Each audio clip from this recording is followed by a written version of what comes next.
Have you ever noticed how life will conspire to give you just what you need? I had an event happen for me a few days ago where life conspired to give me something I wasn't really looking for, at least not consciously.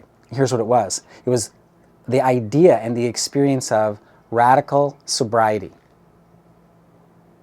Getting really clear on the ways I knock myself out.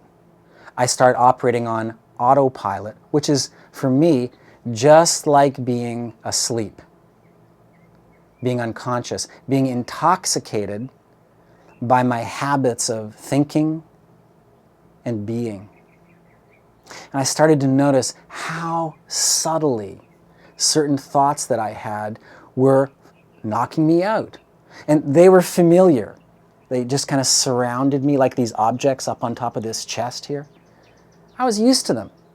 But I'd never really questioned, well, what does that really mean? It was so ordinary, so plain, that I hadn't really ascribed a lot of meaning to it.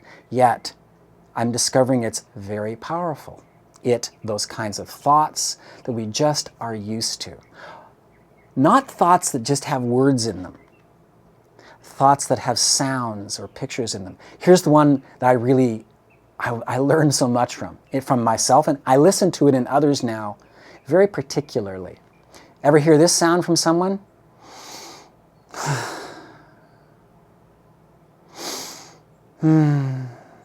Filled with meaning, not a single word. I started to notice how I was doing that in myself. Or I had a thought that said, oh well, and I would just spit it out of my mind, and there it would be. Well, I decided it was time to no longer be intoxicated by my thinking that was so ordinary. Because at this time in the world, we need to be radically sober so we'll know what we really need to do, and more particularly, to be.